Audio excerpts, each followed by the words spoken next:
Ketika iblis bertamu ke Rasulullah Shallallahu Alaihi Wasallam.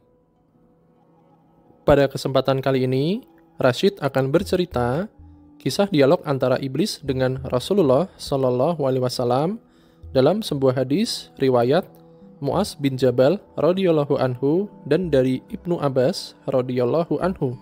Simak sampai akhir video ya. Ketika kami sedang bersama Rasulullah Shallallahu Alaihi Wasallam di kediaman seorang sahabat Ansor, tiba-tiba terdengar panggilan seseorang dari luar rumah. "Wahai penghuni rumah, bolehkah aku masuk? Sebab kalian akan membutuhkanku." Rasulullah bersabda, "Tahukah kalian siapa yang memanggil?" Kami menjawab, "Allah dan Rasul-Nya yang lebih tahu." Beliau melanjutkan, "Itu iblis, laknat Allah bersamanya." Umar bin Khattab berkata, "Izinkan aku membunuhnya, wahai Rasulullah." Nabi menahannya. "Sabar, wahai Umar. Bukankah kamu tahu bahwa Allah memberinya kesempatan hingga hari kiamat? Lebih baik bukakan pintu untuknya, sebab dia telah diperintahkan oleh Allah untuk ini. Pahamilah apa yang hendak ia katakan dan dengarkan dengan baik." Ibnu Abbas radhiyallahu anhu berkata, pintu lalu dibuka. Ternyata dia seperti seorang kakek yang cacat satu matanya. Di janggutnya terdapat 7 helai rambut seperti rambut kuda. Taringnya terlihat seperti taring babi, bibirnya seperti bibir sapi. Iblis berkata, "Salam untukmu Muhammad, salam untukmu para hadirin." Rasulullah Shallallahu Alaihi Wasallam lalu menjawab, "Salam hanya milik Allah Subhanahu wa Ta'ala. Sebagai makhluk terlaknat, apa keperluanmu?" Iblis menjawab, "Wahai Muhammad, aku datang ke sini bukan atas kemauanku, namun karena terpaksa." "Siapa yang memaksamu?" "Seorang malaikat dari utusan Allah telah mendatangiku dan berkata, Allah Subhanahu wa Ta'ala memerintahkanmu untuk mendatangi Muhammad sambil menundukkan diri. Beritahu Muhammad tentang caramu dalam menggoda manusia. Jawablah dengan jujur semua pertanyaannya. Demi kebesaran Allah, andai kau berdusta satu kali saja, maka Allah akan jadikan dirimu debu yang ditiup angin. Oleh karena itu, aku sekarang mendatangimu. Tanyalah apa yang hendak kau tanyakan. Jika aku berdusta, aku akan dicaci oleh setiap musuhku. Tidak ada sesuatu pun yang paling besar menimpaku daripada cacian musuh." Kemudian Rasulullah Shallallahu Alaihi Wasallam lalu bertanya kepada iblis, "Kalau kau benar jujur, siapakah manusia yang paling kau benci?" Iblis segera menjawab, Kamu dan orang sepertimu adalah makhluk Allah yang paling aku benci." "Siapa selanjutnya?" "Pemuda yang bertakwa dan memberikan dirinya mengabdi kepada Allah Subhanahu wa Ta'ala." "Lalu siapa lagi?" "Orang alim dan orang wara' atau loyal." "Lalu siapa lagi?" "Orang yang selalu bersuci." "Siapa lagi?" "Seorang fakir yang sabar dan tak pernah mengeluhkan kesulitannya kepada orang lain." "Apa tanda kebesarannya?" "Wahai Muhammad, jika ia tidak mengeluh kesulitannya kepada orang lain selama 3 hari, Allah akan memberi pahala orang-orang yang sabar." "Selanjutnya apa?" "Orang kaya yang bersyukur." "Apa tanda kesyukurannya?" "Ia mengambil kekayaannya dari tempatnya dan mengeluarkannya juga dari tempatnya." "Orang seperti apa Abu Bakar menurutmu?" "Ia tidak pernah menurutiku di masa jahiliyah, apalagi dalam Islam." Umar bin Khattab, "Demi Allah, setiap berjumpa dengannya, aku pasti kabur." Utsman bin Affan, "Aku malu kepada orang yang malaikat pun malu kepadanya." Ali bin Abi Thalib, "Aku berharap darinya agar kepalaku selamat, dan berharap ia melepaskanku, dan aku melepaskannya. Tetapi ia tak akan mau melakukan itu." Itu karena Ali bin Abi Thalib selalu berzikir kepada Allah Subhanahu wa Ta'ala. Kemudian, apa yang kau rasakan jika melihat seseorang dari umatku yang hendak sholat? "Aku merasa panas dingin dan gemetar." "Kenapa?" "Sebab setiap seorang hamba bersujud 1 kali kepada Allah, Allah mengangkatnya 1 derajat. Jika seorang umatku berpuasa, Tubuhku terasa terikat hingga ia berbuka puasa. Jika ia berhaji, aku seperti orang gila. Jika ia membaca Al-Quran, aku merasa meleleh laksana timah di atas api. Jika ia bersedekah, itu sama saja orang tersebut membelah tubuhku dengan gergaji. Mengapa bisa begitu? Sebab dalam sedekah ada 4 keuntungan baginya, yaitu keberkahan dalam hartanya, hidupnya disukai, sedekah itu kelak akan menjadi hijab antara dirinya dengan api neraka, dan segala macam musibah akan terhalau dari dirinya. Lalu, apa yang mematahkan pinggangmu? Suara kuda perang di jalan Allah. Apa yang dapat melelehkan tubuhmu? Taubat orang yang bertaubat. Apa yang dapat membakar hatimu? Istighfar di waktu siang dan malam. Apa yang dapat mencoreng wajahmu? Sedekah yang diam-diam. Apa yang dapat menusuk matamu? Salat fajar. Apa yang dapat memukul kepalamu? Salat berjamaah. Apa yang paling mengganggumu? Majelis para ulama. Bagaimana cara makanmu? Aku makan dengan tangan kiri dan jariku. Di manakah kau menaungi anak-anakmu di musim panas? Di bawah kuku manusia. Nabi melanjutkan, bertanya kepada iblis, siapa temanmu wahai iblis? Pemakan riba. Siapa sahabatmu? Pezina. Siapa teman tidurmu? Pemabuk. Siapa tamumu? Pencuri. Siapa utusanmu? Tukang sihir. Apa yang membuatmu gembira? Bersumpah dengan cerai. Siapa kekasihmu? Orang yang meninggalkan sholat Jumat. Siapa manusia yang paling membahagiakanmu? Orang yang meninggalkan sholatnya dengan sengaja. Kemudian Rasulullah Shallallahu Alaihi Wasallam lalu bersabda, segala puji bagi Allah yang telah membahagiakan umatku dan menyengsarakanmu. Iblis segera menimpali, tidak, tak akan ada kebahagiaan selama aku hidup hingga hari akhir. Bagaimana kau bisa berbahagia dengan umatmu, sementara aku bisa masuk ke dalam aliran darah mereka, dan mereka tak bisa melihatku? Demi yang menciptakan diriku dan memberikanku kesempatan hingga hari akhir, aku akan menyesatkan mereka semua, baik yang bodoh atau yang pintar, yang bisa membaca dan tidak bisa membaca, yang durjana dan yang soleh, kecuali hamba Allah yang ikhlas. Siapa orang yang ikhlas menurutmu? Tidakkah kau tahu, wahai Muhammad, bahwa barang siapa yang menyukai emas dan perak, ia bukanlah orang yang ikhlas. Jika kau lihat seseorang yang tidak menyukai dinar dan dirham, tidak suka pujian dan sanjungan, aku bisa pastikan bahwa ia orang yang ikhlas, maka aku meninggalkannya. Selama seorang hamba masih menyukai harta dan sanjungan, dan hatinya selalu terikat dengan kesenangan dunia, ia sangat patuh padaku.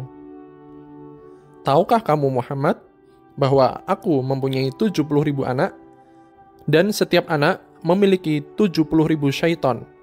Sebagian ada yang aku tugaskan untuk mengganggu ulama, sebagian untuk mengganggu anak-anak muda, sebagian untuk mengganggu orang-orang tua, sebagian untuk mengganggu wanita-wanita tua, sebagian anak-anakku juga aku tugaskan kepada para zaid.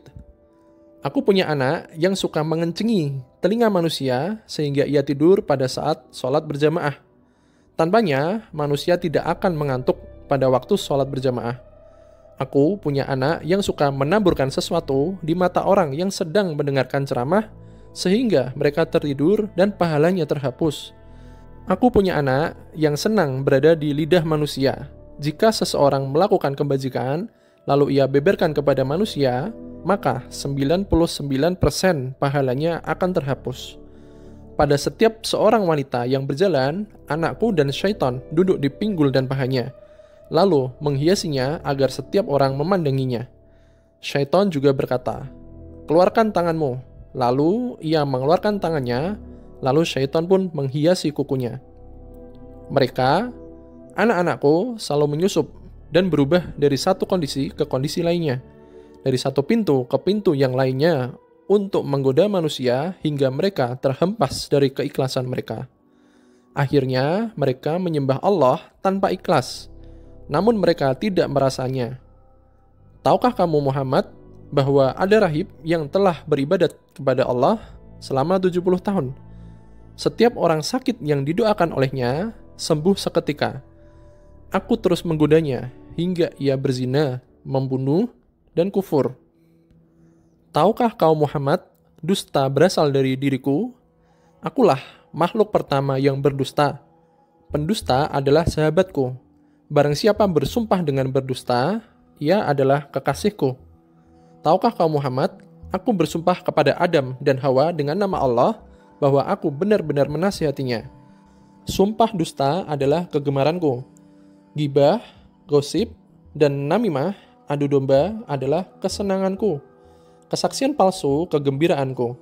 Orang yang bersumpah untuk menceraikan istrinya, ia berada di pinggir dosa, walau hanya sekali, dan walaupun ia benar.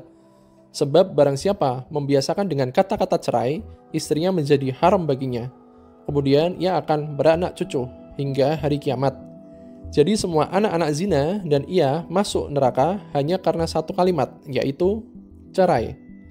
Wahai Muhammad, umatmu ada yang suka mengulur-ngulur sholat. Setiap ia hendak berdiri untuk sholat, aku bisikkan padanya, waktu masih lama, kamu masih sibuk, lalu ia menundanya hingga ia melaksanakan sholat di luar waktu. Maka sholat itu dipukulkannya ke mukanya. Jika ia berhasil mengalahkanku, aku biarkan ia sholat. Namun aku bisikkan ke telinganya, lihat kiri dan kananmu, ia pun menoleh. Pada saat itu aku usap dengan tanganku dan kucium keningnya, serta aku katakan, sholatmu tidak sah. Bukankah kamu tahu Muhammad, orang yang banyak menoleh dalam sholatnya akan dipukul. Jika ia sholat sendirian, aku suruh dia untuk bergegas. Ia pun sholat seperti ayam yang mematuk beras.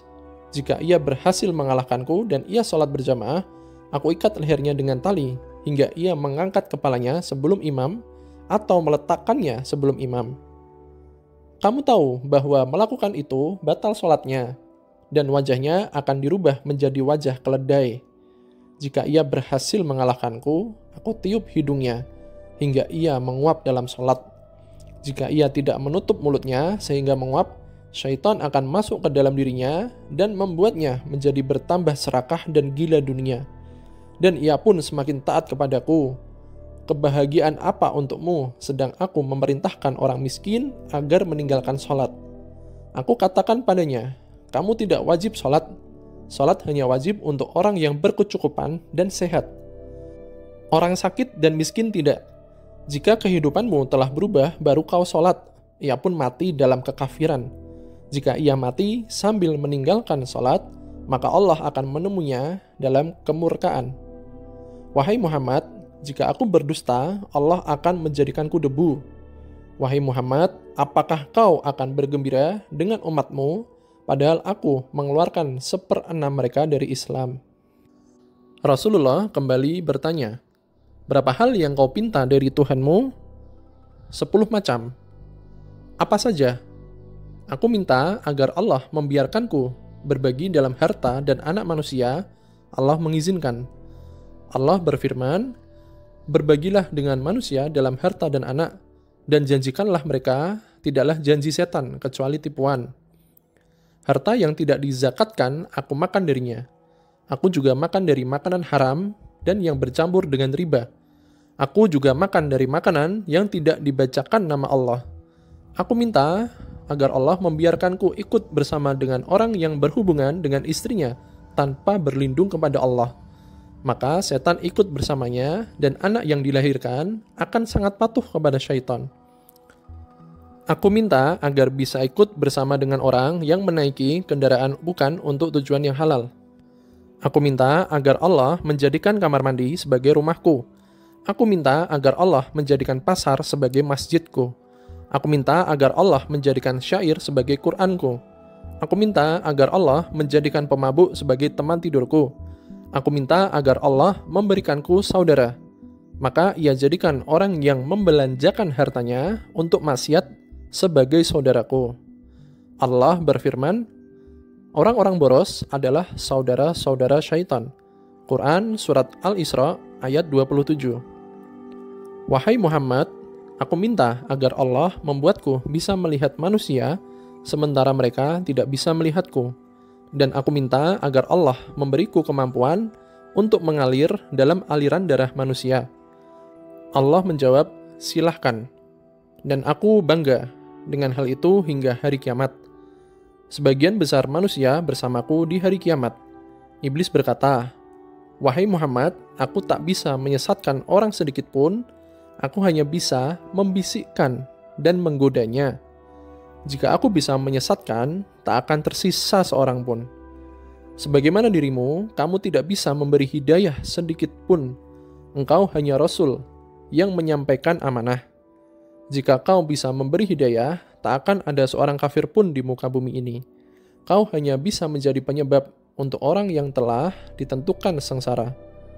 Orang yang bahagia adalah orang yang telah ditulis bahagia sejak di perut ibunya. Dan orang yang sengsara adalah orang yang telah ditulis sengsara semenjak dalam kandungan ibunya. Rasulullah Shallallahu Alaihi Wasallam lalu membaca ayat, mereka akan terus berselisih kecuali orang yang dirahmati oleh Allah Subhanahu wa Ta'ala. Quran Surat Hud ayat 118-119. Juga membaca, sesungguhnya ketentuan Allah pasti berlaku. Quran Surat Al-Ahzab ayat 38.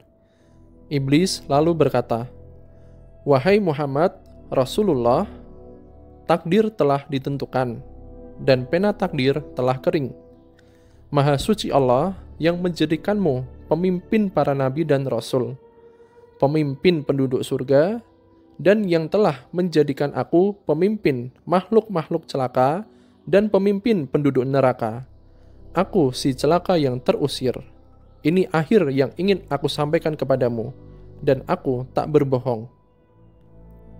Demikian, itulah dialog antara iblis dengan Rasulullah Shallallahu Alaihi Wasallam. Sehingga kita bisa memetik hikmah yang besar tentang tugas-tugas dari iblis. Semoga kita, Rashid pribadi, dan sahabat semua benar-benar dapat merenungi dan mengambil pelajaran dari kisah tersebut. Menjadikan kita hamba yang lebih baik, menjadikan kita hamba yang iman dan takwanya bertambah. Jangan lupa klik like, subscribe, dan share video ini ya. Semoga bermanfaat. Wassalamualaikum warahmatullahi wabarakatuh.